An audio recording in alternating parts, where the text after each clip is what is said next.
আমরা এখন চলে এসেছি সমাজবাড়ি আশ্রম। তো সেই আশ্রমটা ঢুকবো, পুরোটা তোমাদের ঘুরে দেখাবো। তোমরা শুধু ভিডিওটা কোন থেকে শেষ অবধি দেখতে থাকো, খুবই ইন্টারেস্টিং হতে চলেছে এই ভিডিও।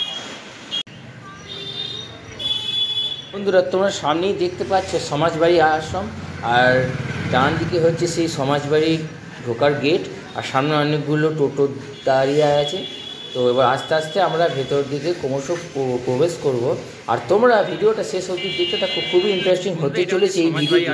আর দেখো ওপরে মন্দিরটা কতটা সুন্দর না, খুব সুন্দর এই কাজ। উত্তর ভারতেও ঠিক এরকম এত সুন্দর সুন্দর মন্দিরগুলো থাকে, যেটা এই নবদ্বীপে আছেন, অর্থাৎ শ্রী মহাপ্রভু দেশে আছে। তো এইটা হচ্ছে সমাজবাড়ি। তো এবার আমরা আস্তে আস্তে ভেতরে প্রবেশ করব, পুরো সমাজ বাড়িটা তোমাদেরকে আমি ঘুরে দেখাবো, এবং তোমরা দেখতেই পাবে যে কী কী জিনিস আছে। এবং সামনেই ঢুকিয়ে দেখতে পেলাম যে এখানে বিভিন্ন রকমের মিস্ত্রিরা কাজ করছে, অর্থাৎ কাজ চলছে। আর আমাদেরকে সেই জন্য পাশ দিয়ে যেতে হবে, আর সামনে এখানে একটি জুতো খোলার জায়গা আছে, সেই জুতোটা খুলতে হবে। এবং সমাজ বাড়িতে কী কী তোমরা দেখতে পাবে সেটারই একটা লিস্ট এখানে দেওয়া আছে, এবং কখন আরতি হয় সবটাই এখানে দেওয়া আছে। আর এখানে কিন্তু বিভিন্ন কৃষ্ণ ভক্তের বা সাধু সন্তের সমাধি মন্দিরও আছে। আর এই সমাধি মন্দিরে কিন্তু সবাই হচ্ছে শ্রীকৃষ্ণ ভক্ত, কৃষ্ণ ভক্তেরই সমাধি মন্দির। তো তোমরা একবার মন্দিরের উচ্চটা আবার দেখে নিলে। তো চলো এবারে আমরা হাঁটা পথে ক্রমশ এগিয়ে যাব। তো সামনে একটা গাছ চোখে পড়ছে, তো এটি কি গাছ তোমরা দেখে নাও।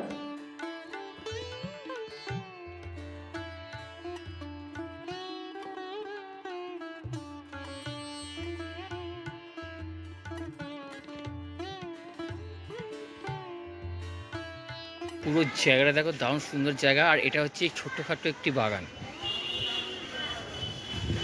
ফুল বাগান। এটা এত সুন্দর না, কি বলবো, এত দারুণ জায়গা। তোমরা তো দেখতেই পাচ্ছ, আর বিভিন্ন রকমের ফুলের গাছও আছে, এবং সেটি সিদ্ধ গাছ। দেখো সেই সিদ্ধ গাছটা,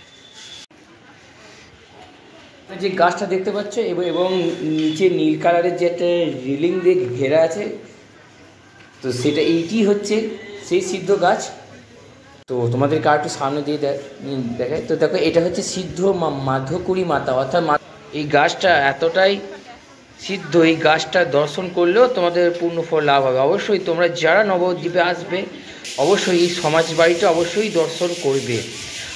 আর সামনে একটি উঁচু গাছগুলো দেখতে পাচ্ছ, এই গাছগুলো দিয়ে খুব সুন্দর একটি ছাউনির মতো করা হয়েছে, যাতে এই মন্দিরে যেসব ভক্তরা আসে তাদের এই গরমে যেন কষ্ট না হয়, সেটা এক প্রকারের ছায়া প্রদান করেছে। তো এবারে আমি মন্দিরে একটু উপরে উঠলাম। তো এখানে একটি সমাধি মন্দির আছে, শ্রী শ্রী গৌর হরিদাস বাবাজি মহারাজের সমাধি মন্দির।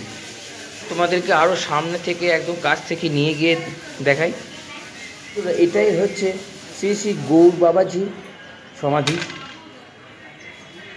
দেখলে যেন ভক্তি জাগরিত হয়, শরীর আর মন যেন হালকা হয়েছে, যেন ঈশ্বরের অনুভূতি হয়।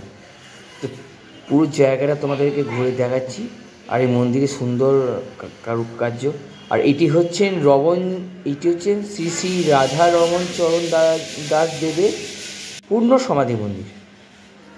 তো সামনে যিনি বসে আছেন, যে বিগ্রহটি তোমরা দেখতে পাচ্ছ, ইনি হচ্ছেন সেই। তো তোমরা একবার ওনাকে দর্শন করে নাও। এনারা সবাই কিন্তু গৌড়ের ভক্ত, অর্থাৎ শ্রীকৃষ্ণ ভক্ত। আর সামনে একটি বিরাট ঘোড়া দেখতে পাচ্ছ, সেই ঘোড়াটার কাছে তোমাদেরকে নিয়ে যাবো। তাও তোমাদেরকে একটু চারপাশটা একটু ঘুরে দেখিয়ে দিলাম। চারপাশটা এত সুন্দর আর এত ভাব্য না, সবসময় মনে হচ্ছে যেন এখানে স্বয়ং গৌর নিতাই মহাপ্রভু সর্বদাই বিরাজ করছে, এবং গৌর ভক্তবৃন্দরা সর্বদাই বিরাজ করছে।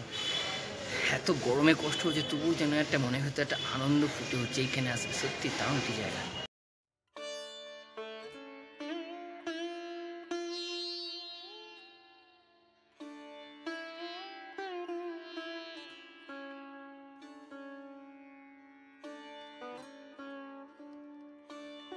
সামনে একটি বিরাট বড় আটচালা, আর পুরো সমাজ বাড়িটাকে এত সুন্দরভাবে সাজানো হয়েছে এবং রক্ষণাবেক্ষণ করা হচ্ছে, কি বলবো, অসাধারণ লাগছে এখানে।